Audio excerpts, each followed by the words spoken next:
Okay, so this is part 3 of the basics with data logging. Um, Something I always review these videos right after making them, and I'm like, crap, I should have said that. Um, Something to take note of too when you're doing data logging, and it takes a little bit of common sense. If you're trying to diagnose something that when your engine's cold, you got to start doing your data logging with the cold engine. If you're trying to get your base tune down or kind of fine tune your normal operating parameters, you're going to want to do that with the engine hot. So go ahead and drive the car, get it up to normal operating temperature, go ahead and park it somewhere, shut it off, start your data log, start it back up, and go. I always like to do start the data log after or before the car is started because you're able to see the difference between fueling when it's cold at startup and fueling versus hot at startup. It gives you that extra little bit of data. It doesn't really hurt anything. You could theoretically just get it up to temperature and then just literally go over here and click the start scanning button once you see over here your engine coolant temperature is up to normal operating temperature. But when I was watching the video, I just happened to be looking over here and I was like, well, my engine's not even at operating temperature for the data that I have pulled for this particular situation. However, I was specifically looking for cold engine data during this data log because I was trying to figure out what was going on with the hesitation during tip-in when the engine's cold. So we're going to go over the graph feature here. We'll just bring this down so we have as much space up here as possible. Something right off the bat to take in mind is that depending on your vehicle and manufacturer and the way that they have their parameters set up, you're going to have completely different graphs than what I have, or you may have the same. What I mean by that is this being a Ford, the current tune that I have, and this is my 2007 Mustang GT. I've got a supercharger on there, and so it's going to run different numbers than a stock Mustang, obviously. So don't try and just assume what I'm doing is going to be plug and play. Something else to keep in mind is that, like, if you're Dodge calculates their stuff based on engine speed and your mass. Your manifold absolute pressure. They don't have a mass airflow sensor. Whereas for Ford, it's primarily mass airflow in volts against engine speed, or sometimes it's engine speed against calculated load. Those are primarily two things they use to find for the equations for torque parameters and fueling and spark and everything. So you're going to change these parameters, and that's why I wanted to go over this. This is where I find what I find the most helpful. The basics, we'll go go through the basic functional controls and how to read everything. Obviously, on this you have your mass airflow volts, and 0.3 volts all the way up to 5.3. Like I said in one of my other videos, whatever it is, I like to go slightly over that, because if I see a cell hit down here, then I know that there's something kind of off. From the factory, you're not going to hit 5 volts typically, but with the aftermarket mass airflow sensor that I have on my Mustang, and because it's supercharged and I'm pulling a lot more air than stock, it'll go all the way to just under or right around 5 volts at wide open throttle and about 6,500 RPMs. And the same thing, my 6,500 RPMs, you can see I have 64 and I have 68. So these last cells, if I see those cells getting filled when I'm doing a data log, I know that there's something up. For some reason I'm pulling more air than I'm supposed to or than I normally do, or for some reason I got more RPMs than the should have been allowed by the tune. So looking at this chart right here is your RPMs, and you can see right here it's by 1,000. So this is 0.8 multiplied by 1,000 is 800. This is 4 multiplied by 1,000, 4,000, pretty basic stuff. These buttons up here, you have view all data is right here. So if you click on this, it is viewing the data for the entire data log. If you click right here, it's only showing the data log that's in this window, which is the same data that's from here to here in this window. If we wanted to really get nitty gritty with what data we're looking at, same thing, we zoom in. If you notice, these cells are changing as I zoom in because we're looking at just a split second of time and pulling the data from a split second. Alternatively, the opposite of that, if we wanted more broad data, you can see these numbers are growing as I'm opening this up. And that's only going to happen when you're under this view zoom data range only, because it's only going from here to here, whatever's in your little scroll bar. I'll bring this back down to a manageable level. So it's right there. And you can see these are our numbers. So mass airflow volts, engine speed, and this is the spark. So this is the spark that's commanded, not necessarily the spark that is actual, it is the spark that is commanded. These can be slightly off, like I said, because in this tune I know that I've got my cams are slightly out, and because my cams are out, in fact I'll show you right here. So I've got 0.7 degrees of cam air right there, and 0.2. Well, let's scroll over here where you can see that. There you go. See that big spike? So the engine thinks that the cam is at 15.8. Its cam air is 13.5, so it's really nowhere near where it's supposed to be. Let's see if I have some spark for that. And you can see that's kind of illustrated right here, 37, 43, 31. There should be a little bit more of a smooth transition. This should be somewhere around 40 realistically of measured spark, but because we've got this air, you can see where that's throwing up. So that's one little tip of how to read these tables. And see if you can see here's another blip right here. Here's the opposite. The cams are really aggressively trying to advance, and back over here, same thing. The cam should be trying to advance, but instead it's just showing up as cam error. So back to what we were looking at. So we have this up here. You have your airflow in volts, engine speed, spark, knock correction, and you can see that here's our numbers in there for what the actual data that was pulled. We'll go back to the spark. And something that you can look at is this is a zoom range only, and this highlighted A, average values. So that means that's the average values for this range. If you click right here for view all data, you can see for the whole thing, that's your average value. So your average timing when you're drawing 1.3 volts of through the airflow sensor, which you can do an equation and figure out what that is as far as actual airflow, but typically it's a lot easier to do it in volts because the way that it's tuned, it's kept in volts. You tune through volts so you can add plus or minus percentage.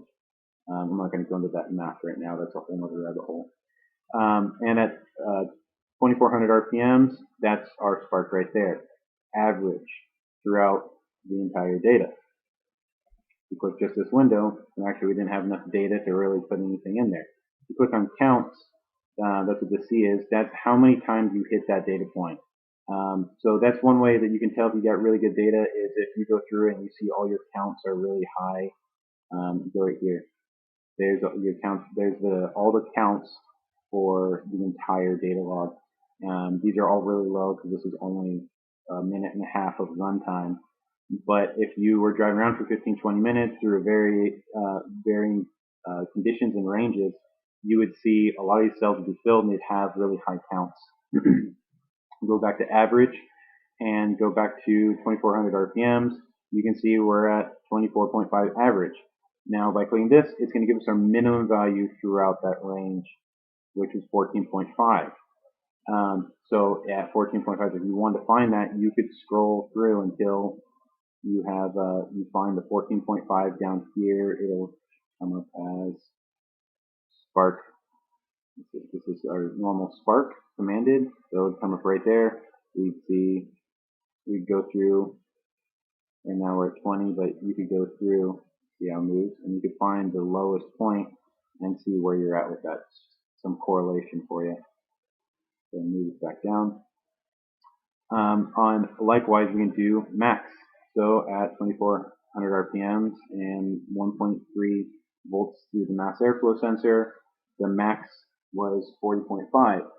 Now, just based on my knowledge of my tune and everything going on, I can almost guarantee you that this was in a condition where I let off the throttle and it advances the heck out of the timing, have a little bit of an EGR effect.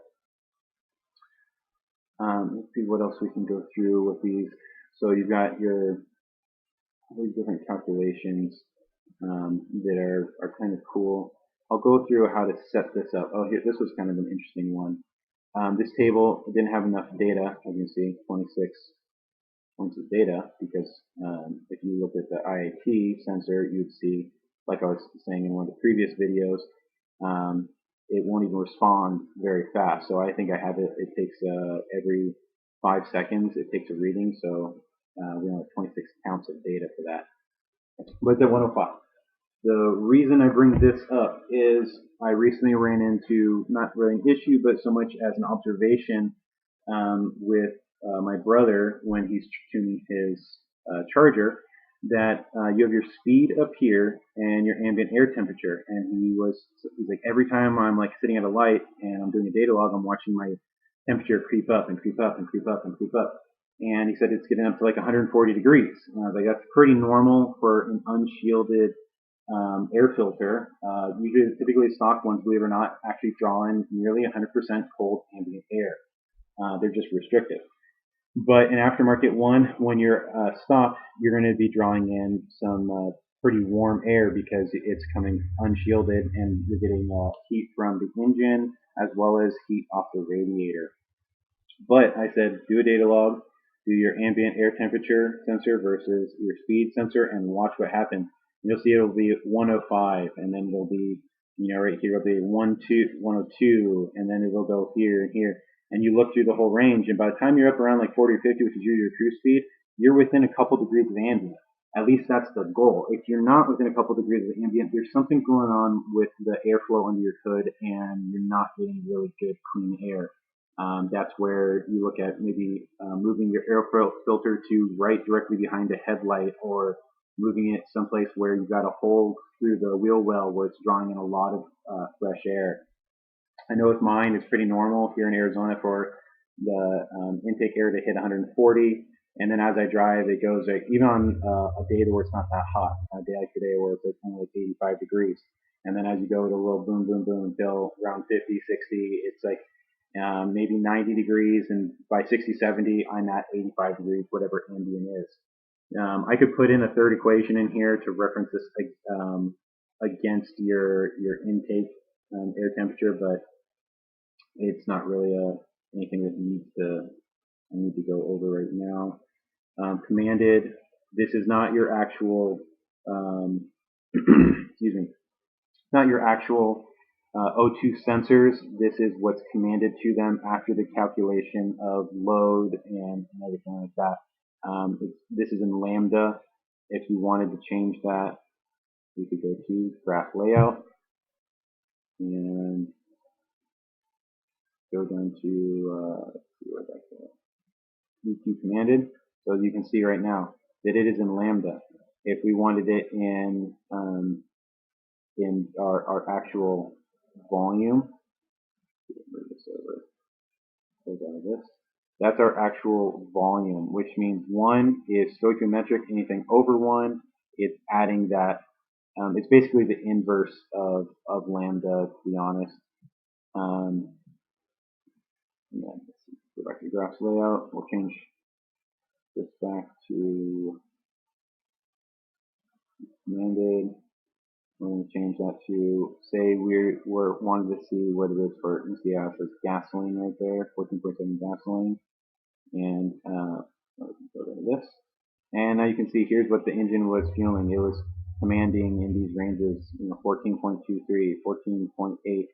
That's not necessarily what it was reading, that's what it was commanded. Notice right here, EQ commanded, CMD commanded. And you can see up in these, right up in this area right here, you can actually see that's where the power enrichment kind of kicks in and it starts saying, hey, we want more fuel. This actually is kind of strange. Notice it's wanting, it's asking for more fuel in these load ranges, around 50% or more. And right here, it randomly says, never mind, we're going to decide to not give you any fuel. That's interesting. I'm just now noticing this. Granted, I just took this data log about 20 minutes before I started this video, but that could be have something to do with why I'm having that weird hesitation right around, right off of about 1500 to about 3000 RPM. When I give it a high percentage of load, it just kind of sputters for a minute, and that could be potentially some of it. That's something that I can look into at a later date. So you can see there's our minimum, maximum.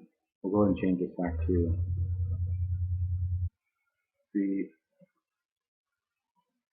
commanded.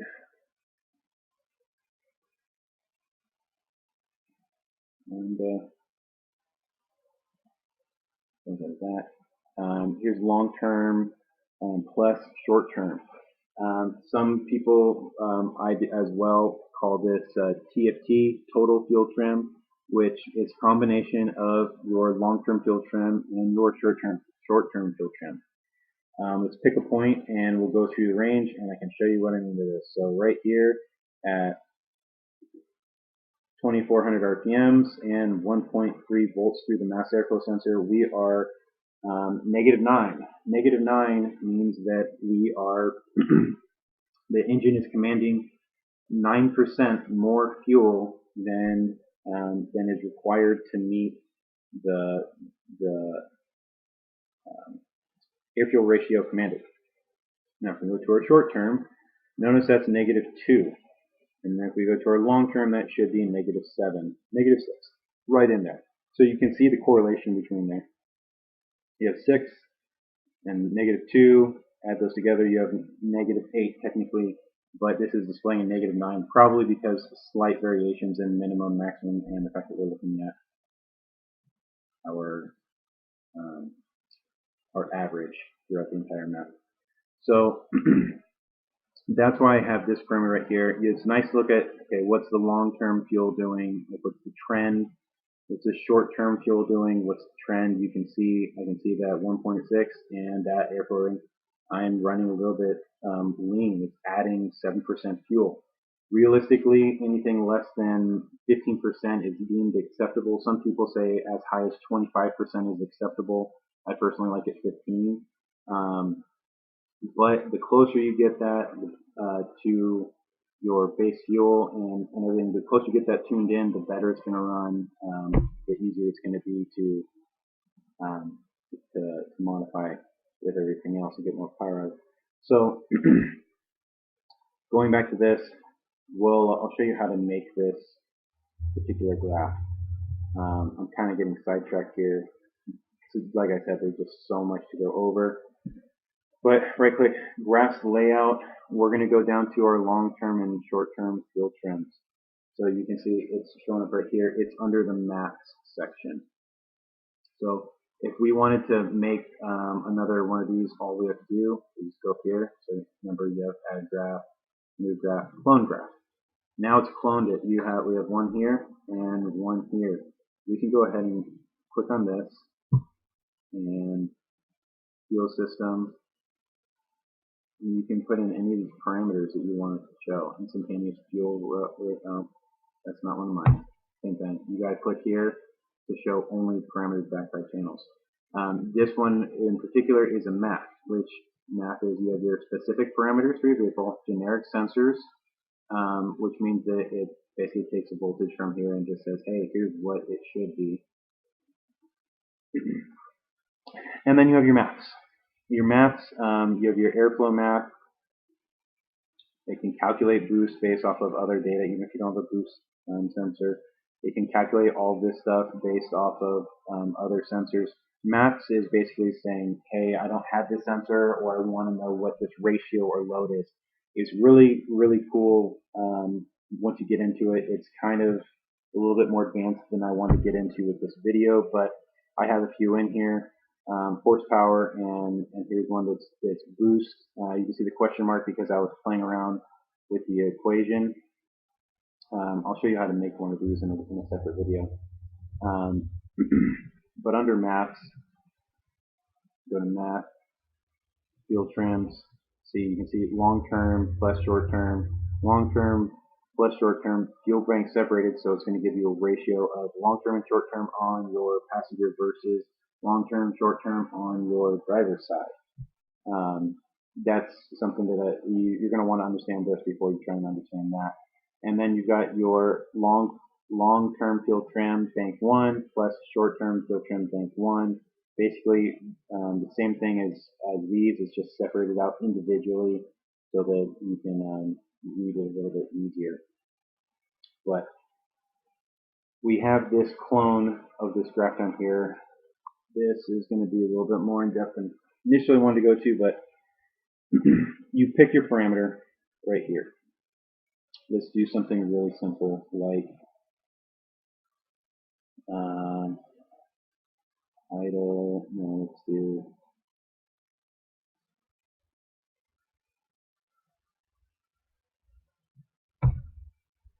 Spark Advanced, and we'll do time in advance. It's the simplest. So let's see if I can. I'm going to close out of this for a minute. We're going to go to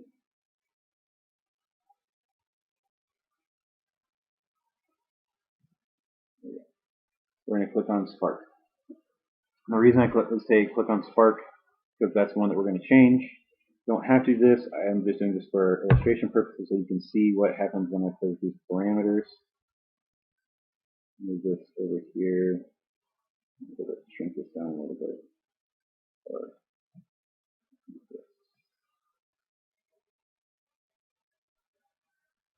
I'm going to show you how to make these graphs a little bit easier to read. Sometimes they're kind of a pain in the ass. Okay, go back to graph layout. Put this right here. So you can see that currently we are looking at the Spark table. Now, if I go right here and I'm looking at the Spark table, you can see decimals, just like everything else. We can change the decibels. We can change the radian, the view. It's min, max. Basically, you can see that and that, max, max. But you don't have to worry about this. It'll change based on what you look at up here, what you've selected. New variable is just like this sensor. You can add another dimension by opening up what other variables you want to look at. It'll look at a ratio of the two. You can look at Spark Advance as a ratio to the borderline knock ratio table, so you can see how close you are getting to borderline knock with each of these measurements. Or you can change it to, I don't know, let's say your dwell or something. You can kind of add whatever variable you want there. Here, you just click change, and it brings you right back into a whole other parameter that you can select. I wouldn't mess with that off the bat until you really fully understand this. I can do a little bit more of an advanced video another time. The shading. Shading is really cool. Shading is why this data is so valuable to me, because down here it's kind of hard to differentiate these numbers when they're all crammed together. Up here you can grab all that data and look at your highs and lows by your shading. So we can see, let's just do a high value, so it's easier to illustrate. Red. Boom. Whenever you have the higher, the closer you get to the value of 40, the closer to this color it gets. You get above 40, it's going to get that same color but darker. If you're below it, then it's going to go towards white. Something else I like to do is I'll change the color over here to green. So that's when you know you're good to go. I'll also take this on. Let's move this to negative Just do -30.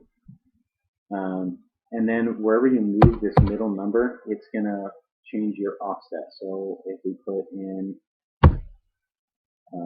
say 1 for that, yeah, I don't know why it's not changing. Or if we put in 40, see if we put in 40, our mid value, all of our numbers that are low are all in the green, they're really normal. The numbers that are 40 or higher, you can see how they just really stand out, and that's why I say this is really valuable data, especially when it comes to field trims. You can look at your field trims and within seconds see if you are overall high or overall low in a certain point. I'm going to undo all of these changes real quick. Go back to the way it was. It's pretty easy with this undo button. Let's see, degrees. No, I've got 4 enough. Okay, we'll go down here so I can mess this one and I'll just delete it. So we can one of the color change. To change what's up at the top and what's at the side, you have those, see, column access parameters right here. This comes into handy. Something to keep in mind with this is keeping them as consistent as possible will make it much, much easier to understand the data. And I will come back to this, but let me close out of that for a minute. And if you notice, I've got engine RPM, airflow rate, forward, not correction, spark, engine airflow versus engine RPM, airflow versus engine RPM. And like I said, my vehicle, most of the calculations are done based off of mass airflow versus engine RPM or load versus engine RPM. So something else that might be helpful is do these same things except for load based. And I can even add that as another variable. Like right now, if I wanted to make another variable, I could go right here to this exact graph, new variable, and then put in load. And it's going to do it on a ratio of how much load is being calculated in the equation as well. Like I said, it's a little bit more advanced than I want to get into right now, but you can do that. It's kind of a helpful feature. With like a Dodge or Dodge, Chrysler, Jeep, all those, almost all of them, it's going to be manifold absolute pressure right here and engine RPM, which you want to put right there. For your parameters right here, you just same thing. You click right here, click this button, so you're only doing parameters you have. Engine, general, RPM, boom, done. It's going to show up as is engine speed sensor. Then your RPMs right here, you have your ratings per second, RPMs per minute, revolutions per minute times 1,000. Just leave it right here at RPMs. Header cell factor is 1,000. Now the reason why we have that is because if this was 1, let me show you what happens to the graph. So this, bring this down, there, lower, there, spark. So now you can see up at the top, 1,000, 1,600. Do you see how before it was 2.0, 2.4? That's all it does. However, when you're dealing with smaller numbers and you're trying to get as much data on here as possible, sometimes it's easier just to have 3.6. You can actually literally narrow down the size, the footprint of this table. So that's where that comes from. So see 100. Now each one of these multiplied by 100 gives you your engine speed. Now we get 1,000. We get 10,000. See, you can kind of see you want it here how that goes. So usually like it right here. I like everything consistent. Consistency really helps things stand out when you're looking at data. And then our other axis is going to be, our row axis is going to be mass airflow sensor for me. For you, it might be under, see, probably under engine, airflow, the mass airflow intake. You'd probably go to manifold, and then intake manifold absolute pressure. And you can see how many of these are. These are all the ones that are available through HP Tuners, but if you click this button, that's it for me. If you watch this, airflow, manifold, calculated absolute pressure. I don't have a mass airflow or manifold absolute pressure sensor. I only have calculated based off of airflow rate, engine RPM, and some maps that are pre-put into the tune.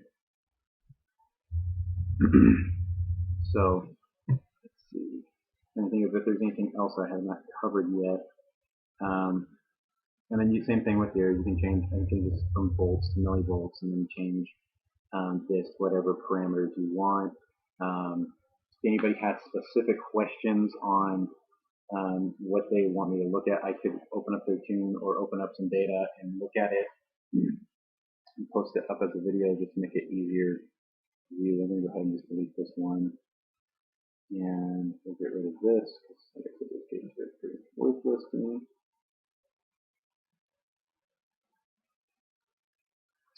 And that's about everything I want to go over right now for this video. And then I can go into what all this information means in another video. But should have a pretty good understanding on how to navigate this by now and how everything works.